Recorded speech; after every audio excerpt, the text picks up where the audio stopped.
Je me réjouis d'accueillir aujourd'hui le président Jovenel Moïse à l'Élysée, président de la République d'Haïti, pour son premier déplacement en Europe à l'occasion du sommet One Planet où il interviendra demain.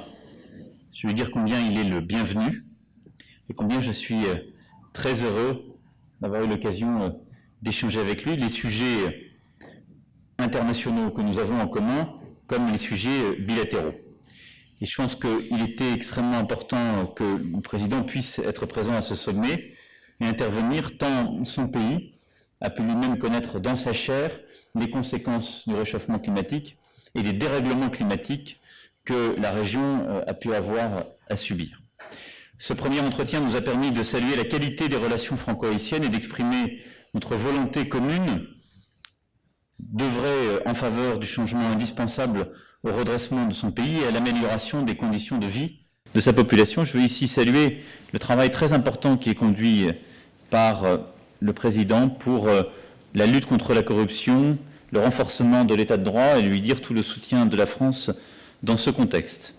Je me félicite que dans les prochains jours, un accord de siège avec Expertise France puisse être finalisé, qui permettra d'œuvrer en la matière, ainsi que les initiatives bilatérales qui ont pu être prises en termes de formation de la fonction publique et de la haute fonction publique haïtienne, ce qui est un élément important de la structuration de l'état de droit. Notre souhait est aussi de pouvoir consolider l'aide internationale pour ce qui est de la France et consolider aussi la part des investissements français en Haïti.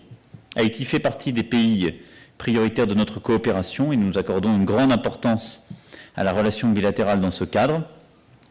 Je pense que tout le travail, là aussi, de lien avec les bailleurs internationaux que conduit le président est extrêmement structurant en la matière, comme les discussions qui ont été entamées avec le Fonds monétaire international et les réformes ambitieuses pour donner un cadre aux investissements étrangers.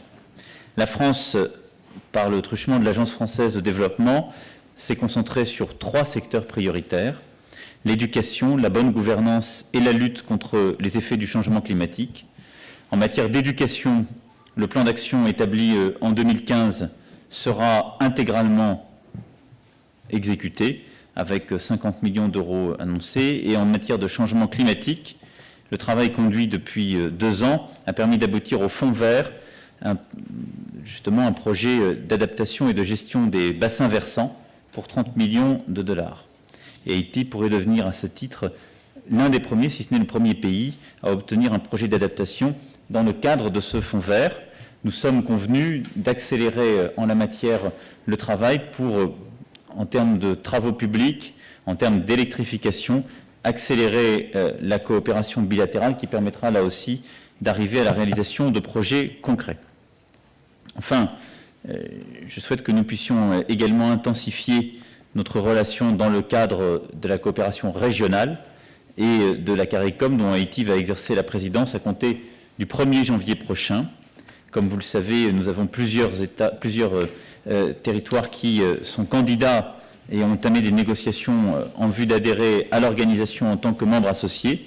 Et je souhaite que nous puissions arriver au terme de ce processus. Et je redis toute ma volonté de pouvoir avancer avec la CARICOM sur des projets concrets. Le sommet de demain sera d'ailleurs une traduction concrète de cette volonté de coopération renforcée, puisque la CARICOM s'engagera de manière très concrète en la matière. La francophonie est également un élément qui nous unit, Haïti faisant partie justement des membres fondateurs, et je souhaite que nous puissions encourager toute la région de manière très concrète, et nous allons nous y employer les initiatives que vous prenez en ce sens. Je redis ici au président tout notre souhait que des entreprises françaises viennent davantage investir en Haïti. Nous allons les y pousser par des initiatives ponctuelles et des accompagnements. Et je crois que toutes les réformes que vous êtes en train de conduire sur à la fois l'état de droit, le cadre d'investissement et la modernisation de l'économie permettront d'œuvrer en ce sens de manière efficace. Voilà le contenu des échanges que nous venons d'avoir et qui permettront de scander le travail des prochains mois et qui me permettent de redire au président toute la joie que nous avons d'accueillir ici à Paris, toute la détermination qui est la mienne de pouvoir agir ensemble pour son pays et agir ensemble contre le réchauffement climatique. Merci d'être là, Président. Merci. Au nom du peuple haïtien et à mon nom propre, j'ai éprouvé une immense satisfaction de mon entretien avec le président Emmanuel Macron sur un ensemble de sujets d'intérêt pour nos deux pays. Haïti et la France possèdent des liens forts d'amitié et de solidarité. Nous partageons pleinement la vision exprimée par le président Macron. Haïti croit que le développement est une décision et un processus national. Au cours de nos échanges, nous avons convenu de renforcer les liens commerciaux entre les deux pays. La coopération en matière d'éducation à tous les niveaux, surtout l'enseignement supérieur et la formation professionnelle. Et aussi les capacités des institutions de l'État haïtien pour mieux faire face aux défis du développement. J'en profite pour saluer le leadership et l'engagement profond du président Macron pour la tenue du sommet sur le financement de l'action climatique. 2 ans après l'accord historique de Paris sur le changement climatique.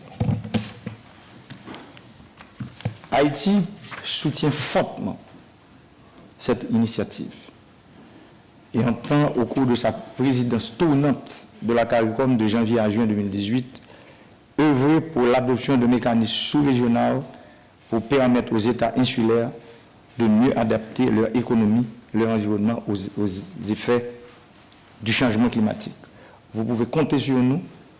Nous sommes en train de travailler pour que le français, comme nous l'avons si bien dit, qui est notre langue officielle, soit en fait une langue, la langue de la CARICOM aussi. Et nous sommes en train de travailler pour que nos frères de la Martinique et de la Guadeloupe puissent participer aussi dans ce grand mouvement de la CARICOM, parce que la CARICOM, ce sont des pays de la Caraïbe, et je pense que la Martinique et Guadeloupe font partie aussi de la CARICOM. Je vous remercie. Merci beaucoup. Merci, messieurs, dames.